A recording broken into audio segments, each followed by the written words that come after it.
that's actually what I wanted to ask you is,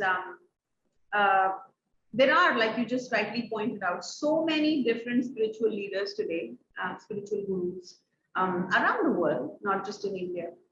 So how does, even if one were to feel the stirrings of wanting to be like you had when you were, you know, a couple of years ago, how does one decide that this is the right path for me? Like, I want to follow this path or that path. How does one choose, or does it come to you? Does it reveal itself to you?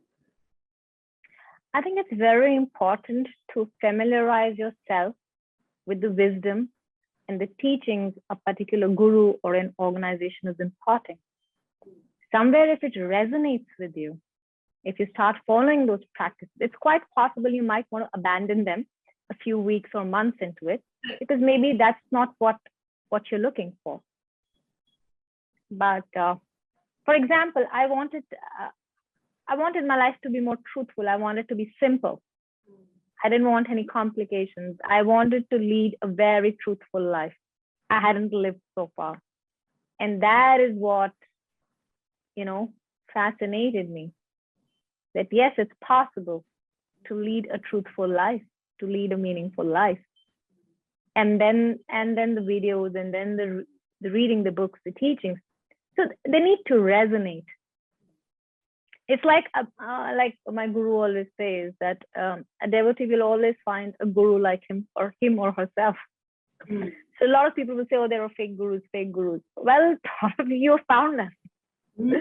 You went looking in search for the fake guru, you know. Fake guru. So you attract whatever. Do you believe in that? Do you think that we attract a certain kind of energies into our world because of our state of mind? Do you think it's Yes. Why do you think? And that's the reason, like how Swami, a lot of people come in, you know, they and you must have seen yourself in the world. A lot of people go through these different relationships, one more difficult than the other, and they keep breaking. And then the same story. There are patterns that keep repeating. It's because it's with the same mindset that you were earlier in one situation. You've exited that, you've left that person or that situation. Now you're in a different situation, but your mindset hasn't changed. And so the pattern repeats again and again and again. And as my guru says, you know, what is awakening? Awakening, if not a new way of loving, a new way of looking at the world. It was like you were asleep for a little while, sleeping through your ego, sleeping through your belief, and enlightened is just waking up. And different way of looking at the world, of doing things.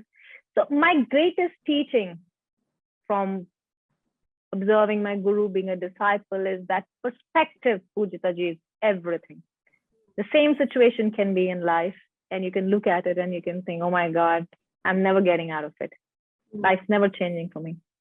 And a different way of thinking, more connected to the divine. And you think it's okay, I can live with it. Maybe I can handle things differently. So perspective is that gift. It has to come from within. The transformation has to happen within us to be able to change the patterns in our lives. And grace is a very big factor.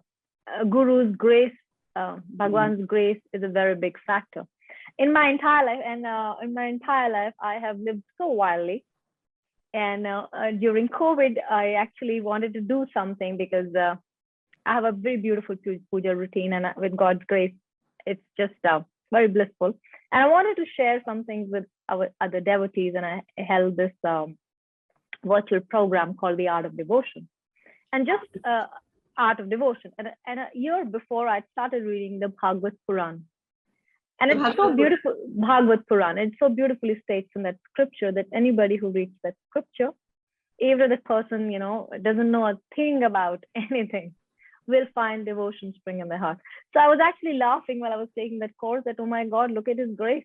I just started reading it and I finished it. And I can actually hold 200, 300 people who would show up every weekend and find so much joy. It's only God's grace that a worldly person can don a ochre robe and sing the glories of the Lord.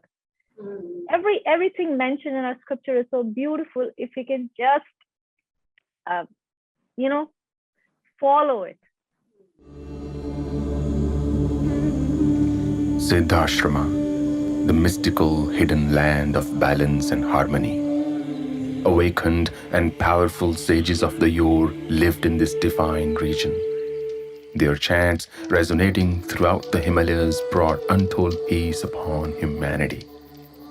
Gods and creatures of the wild thrived and roamed about freely. And then the Dark Age descended, bringing with it war, diseases, and immorality. Forced by external invasions and sins, we abandoned our culture and became soulless slaves to machines and materialism, blindly slogging away to build this prison of madness. Not anymore. I invite you to experience the ancient world of Vedic glory.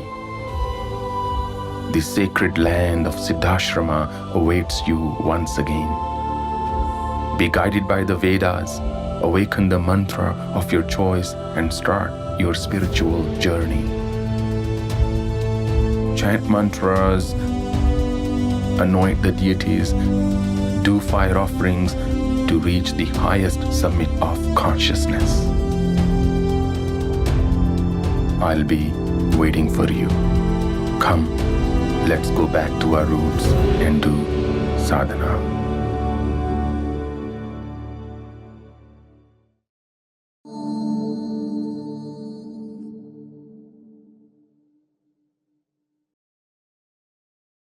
Please remember to subscribe to us and switch on the notifications for this channel. For our other social media links, more content, and to support our work, please visit citti.net. Dhanyavad. Namaskar.